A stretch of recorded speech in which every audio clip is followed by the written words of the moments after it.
In this video, I am polishing for the first time a 5-year-old car with 3D Car Care's 1 hybrid compound and polish, and using an entry-level priced polisher. What's going on? So glad you're here and welcome back to the Wilson Auto Detailing community. Listen, if you're a pro detailer or a car enthusiast who loves everything auto detailing, then definitely consider subscribing. So before we get into the detailing and the physical polishing and paint correction of this video, let me give you guys some context to help explain some things. Again, this is a 5-year-old Toyota Prius. The paint has never been polished. There's tons of scratches, tons of swirls, all that sort of stuff. Basically what I'm doing in this situation is, because I always like to experiment, I always like to combine different polishes with pads and polishers and see how things react. I love 3D Car Care's polishes. I think they're fantastic, whether it's HD Speed, their 1 compound, their HD epoxy sealant, they're all really fantastic. But again, I want to be combining this with different polishers and polishing pads. So I'm going to be using my Max Shine Long Throw DA, as well as the 5-inch backing plate and the Max Shine Medium to Heavy Cutting Yellow pad for a step 1. And then depending on how things go, I'm anticipating I'm probably going to put a finishing pad on the DA and follow up the entire car after this with HD Speed and a finishing pad. And basically, really all I'm interested in this scenario is I want to see how well this works. I want to look at the swirls before and after and just see how well did this combination work for this vehicle, so that you guys can see whether or not this is a polisher you want, a polish that you want, and polishing pads in this just particular scenario. So let's go ahead and get into it. So before we get into it, I do really want to focus on getting some good before shots with some good lighting so you guys can really see what this looks like. Now, this paint has been washed, it's been decontaminated, it's been stripped, and it's ready to be polished. Let's go ahead and just, I'm going to take the camera around, I'm going to take the light around, just to a bunch of different parts so we can see, but check that out. So the swirls, this is like the front right side of the bumper kind of fender area, so check out those swirls. So I definitely, like, it's very obvious the camera is picking it up. That is serious swirl marks. So let's see here, let's move the light around, move the camera around. You guys can see tons of scratches. We'll go ahead and move the light. So here is kind of the bottom, more bottom part of the passenger side door. Just check that out. You kind of see, you gotta look, don't look, you know, directly into the reflection of the light, but more on the tops, bottoms, and sides. So check out those swirls. I mean, it's very, very intense. Now, in this scenario in particular, this is a situation where I would say, hey, this needs a serious 2-step polish. The reason I'm doing what I'm doing with the 1 compound and polish hybrid and then the HD Speed is because I basically want to take really, really swirled paint and say, okay, how well does this product work with really just honestly hammered paint? How much of these swirls are going to be taken care of? So you guys can see this paint needs a very serious 2-step, maybe even 3-stage paint correction, compounding, polishing. But again, I want to see how well this works. Now, as I move the light around, I do want to explain something. So this is the this is not the passenger side. This is the back passenger side door. So check it out. Basically the same thing we're looking at here, and you actually have even more scratches. So here's a really long scuff that comes down the paint, and then of course we have your average, you know, swirls. Again, looking above the light, looking below the light, you can see those deep, deep swirls. They're just very, this is a very, very swirl vehicle. I want to explain this real fast. With using the 3D Car Care Compound 1, it is not going to correct as intensely as a 2 or 3-stage paint correction would using a, you know, heavy cutting compound and then a more kind of medium, light to medium cutting polish or compound and then a finishing polish. That's what this car needs, but again, that's not what we're doing. So I want to set the expectation, because it's not, you gotta, again, you have to apply context to every video, and the context here is just very simply, by definition, by the very nature of a kind of 2-in-1 compound polish, they are not going to correct as intensely for obvious reasons as a dedicated compound would and a dedicated polish follow-up would. Because again, we're not yet in the place in the detailing world where you can combine those two things and still get the same results as if you separated them into 2 parts. We're getting there, and the polish and the technology and the chemicals, they're advancing very quickly. But again, when you use something like a hybrid compound and polish, it is not going to be as heavy cutting as it would be separating those two things using a heavy cutting finishing polish.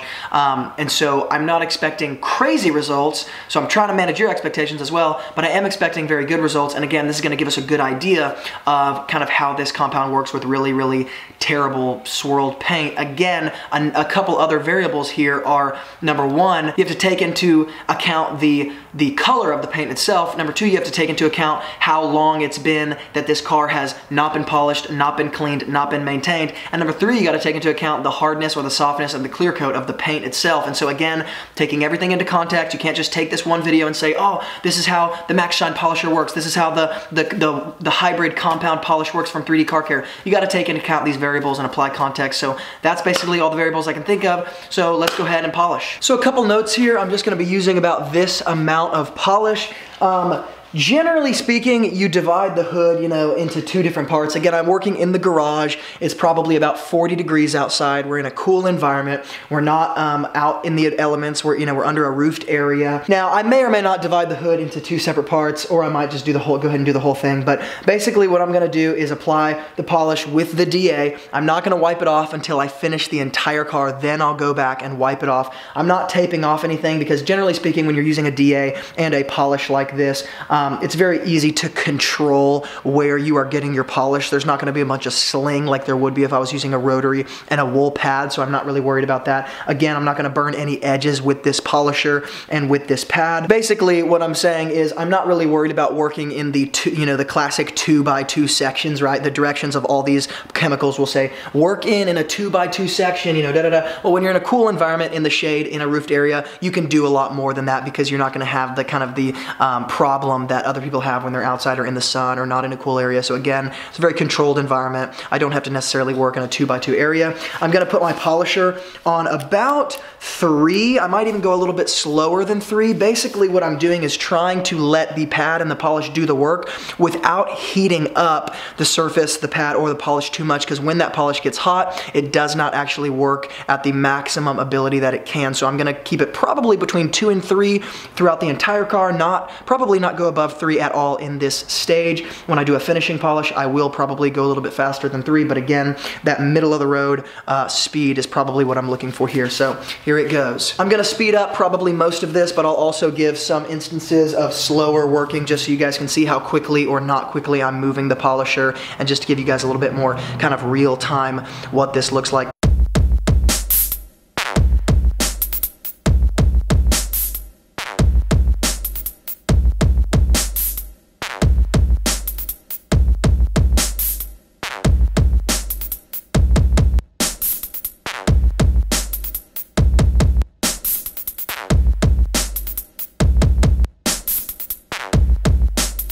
I want to give a couple notes real fast of just what I did here. Number one, I said in the beginning of this video, I'm not going to go past the speed 3.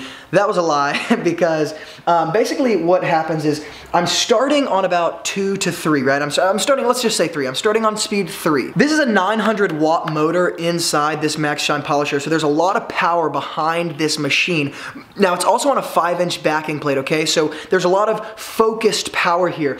When I'm on 3, it's a good place to start on the hood on the speed 3. I'm working in the polish, getting on these character lines. The problem is when you only stay on 3, there are times where you're gonna hit things that you're gonna stall. So I hit this character line right here and I stalled just a little bit. So basically all I did was after I worked it in for about, a few minutes on that speed 3 and I give it some time to, not heat up and work in, I kicked it up to 4 because I want that 900 watt motor to work for me and I want that power behind it to start when I hit those character lines or when I maybe misalign my pressure a little bit, like I bend a little bit this way, I bend a little bit this way. That way my pad is not stalling, my backing plate is not stalling because I'm just shoving power behind it, and that way the last kind of 2 to 3 minutes or maybe 2 minutes of me polishing, I'm on speed 4, maybe even 4.5 just as a quick little tiny finisher. That way those abrasives have had time to work in and now I can kind of kick up the speed, make sure I'm not stalling on any areas,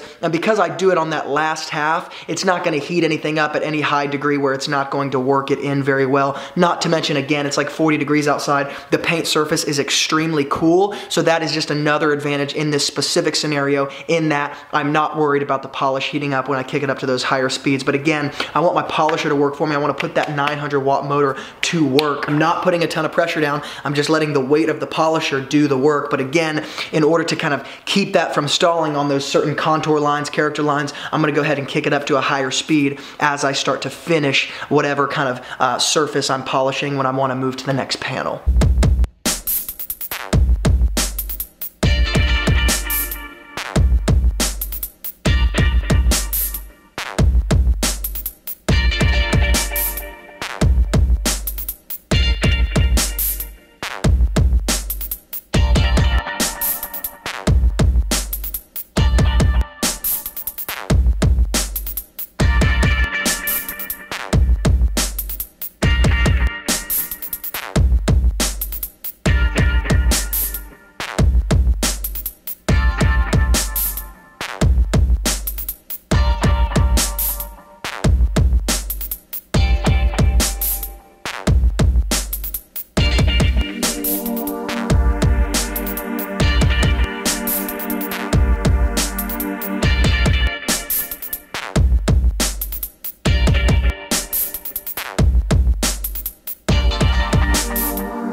Now, just another quick note, as I continue to polish, I am going to be cleaning my pad, but like between applications, but I'm also going to take 2 or 3 times in using this pad and squeeze it out and like really kind of intensely clean it and just like get all the polish out, because it does build up, particularly in these foam pads.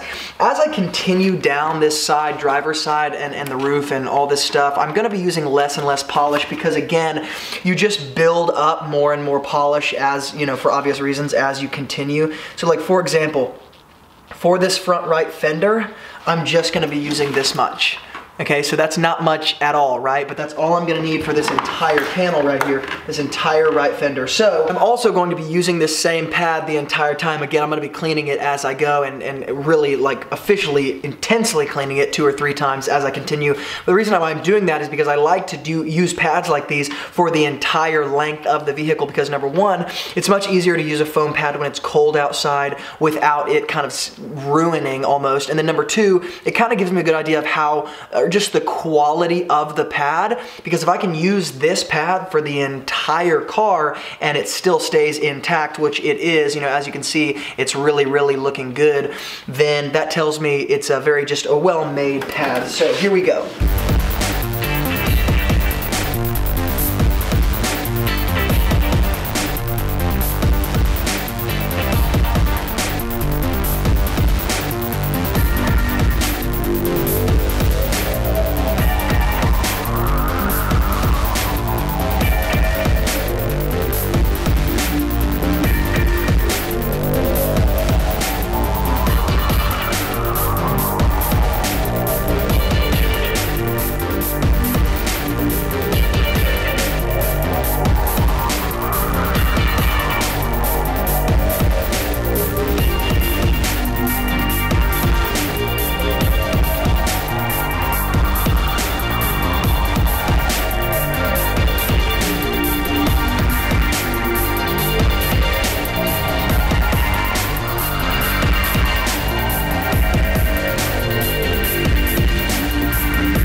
Okay, I want to show you guys something real fast that I'm not sure how well it's going to be picked up in the camera, but regardless, it's a little nugget of wisdom.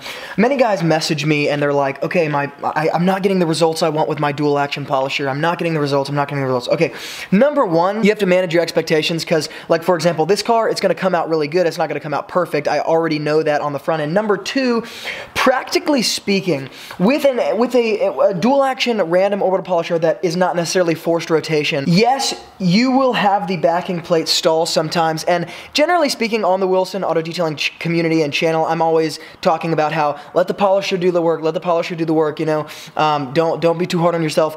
The truth is, you know, that is true, but at the same time, there is a large element of skill when it comes to paint correction. Like, there's no getting around that. And so a lot of experience and a lot of time will teach you as well. But there is just a ton of user error that happens. So I want to show you guys something. Generally speaking, guys tend, what I found in even training guys here in Middle Tennessee, is that guys tend to drop the back end of their polisher without noticing it, and they also tend to put a lot of pressure without noticing it. So what I want to try to show you is when I drop the back end of this polisher, the backing plate is going to stall. So I'm going to put it on just like a 3 and show you guys this. I'm going to start with it spinning, okay, and you guys are going to see that, and hopefully you'll see when I drop it, it will actually stall. So here we go.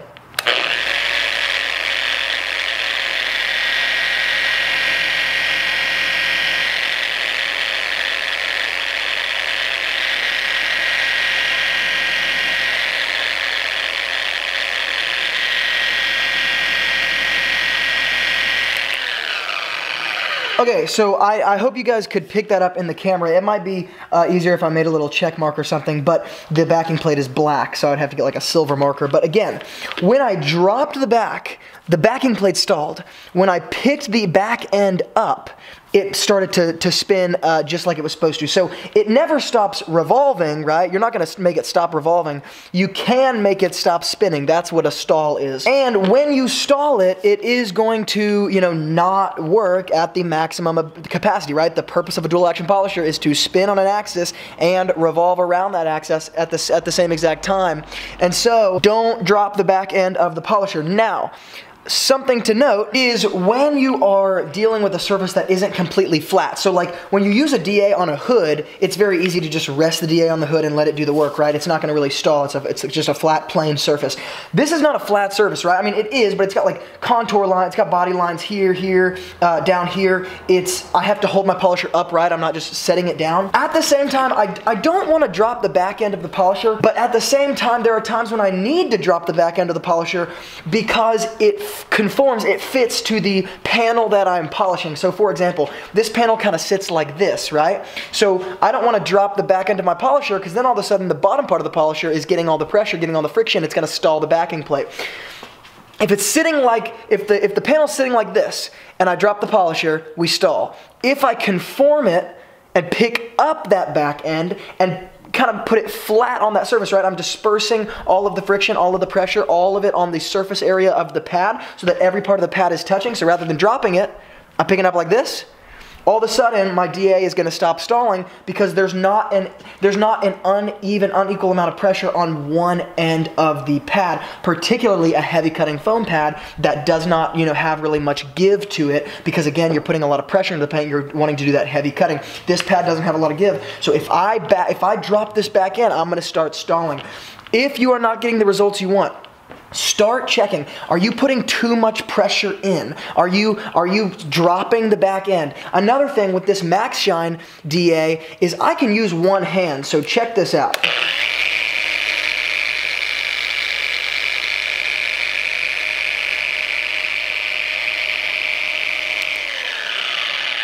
Reason I show you guys that is because I can literally use one hand. It's so light, and I can use one hand. And many of you guys, this would actually help you if you used one hand because it would teach you how to not put too much pressure on the paint. There are times when you want to lean into it. There are times when you don't. Generally speaking, most of the time for you guys, you don't want to put pressure on the DA. You want the pressure of the machine to do the work. So the reason why I say you can use one hand is because when I'm only using one hand down here, it's impossible for me to put pressure down. So I'm not going to stall the backing plate based on the pressure I'm putting down. So check it out.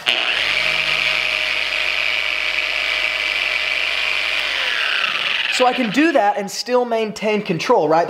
I'm kind of speaking to the quality of the polisher. This is a fantastic polisher, and again, I can use one hand. I don't get all these buffer hops. I don't lose control of it. Start trying to do it with one hand and implement a little bit of patience. I mean, you guys, this takes a long time. This is a DA. You have to implement so much patience because I'm moving at just like the speed of a snail, right? Because I want the pad and the polisher to be able to bite into that paint at the greatest level. But again, use one hand so that you can practice just letting the head of the polisher rest its weight on the paint and get the job done. Don't put a bunch of pressure down. You're gonna stall the backing plate if you don't have a forced rotation polisher, and you're gonna be pissed at yourself because again, it's not gonna give you the results you want.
Okay, so I'm finally finished with the full polishing, compounding, whatever you want to call it, of this car using the Max Shine polisher, the Max Shine heavy cutting yellow pad, and 3D Car Care's Product 1, their hybrid compound polish. Let's look. I want this part to be just looking at the paint so we can compare, because I think the results speak for themselves. Now granted, I only used the 1 product. I did not use HD Speed. I only used 1, and then I finished with Optimum Spray Wax. You can finish with HD Speed sometimes if you want to. You can finish with a more high gloss polish if you want to.